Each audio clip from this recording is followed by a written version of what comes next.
This morning, we currently have 17 evacuation orders in place. Late yesterday, we issued evacuation orders for Brushgrove, Cowper and Almara. There are 21 evacuation warnings in place, but the good news is that overnight we were able to actually issue 3 all clears for the Kempsey CBD, Taree Estate, North Haven and Laurelton. So those people in those areas will be able to return. So what are your biggest concerns today?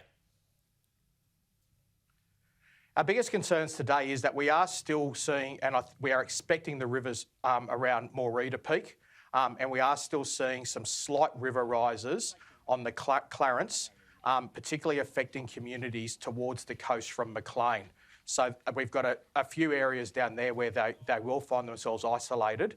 So we are asking people to listen to the warnings that are in place and to avoid driving or walking or playing in floodwater. We know that can be very dangerous, so we're asking people to be aware of that. Today we're also going to continue our work to help people towards recovery, and it's about restocking and providing supplies to those isolated communities, many of whom have been isolated for a number of days. Even though conditions have eased, the sun was out yesterday, Sean, how many calls for help are you getting? How many rescues had to be made? Yeah, look, in the last 24 hours alone, we had over 600 calls for assistance and 51 flood rescues still in the last 24 hours. And since this event has started, we've actually had over 1,000 flood rescues. That's a lot of calls for help. I mean, a lot of people would be thinking now, wouldn't they, that the threat has passed and life goes back to normal. But that shows that there's still a lot of danger out there, Sean. It does, and like I said, we are still fighting that. People are still trying to drive through floodwaters, or they haven't listened to the evacuation orders or warnings and left, and then suddenly found that their property has been inundated with water. So we are asking people to listen to those warnings that, like I mentioned a short time ago, those areas around Moree and some of the lower lying communities on the Clarence as you get towards the coast still have that risk of floodwater. They're not out of the woods yet. And that we believe that's going to continue for a couple of days. And as we already know, those communities in the Hawkesbury and Nepean area, again, that floodwater is going to take days before it recedes. So those people are going to be isolated for a period of time.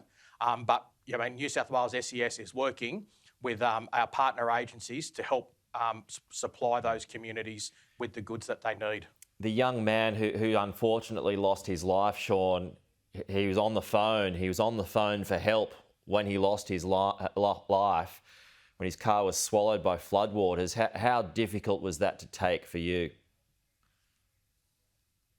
Oh, look, that is a tragic event. Our SES volunteers and our partner agencies are always out there and trying to save people.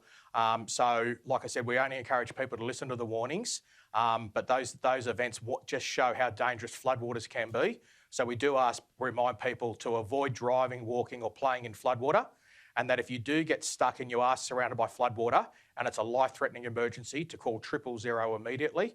And if you need the assistance of SES, to call 132 500. It's just such a sad story though, Sean, isn't it? I mean, the poor guy has no family here. He's 25 years old. He just started a new job from Pakistan and lost his way and then lost his life.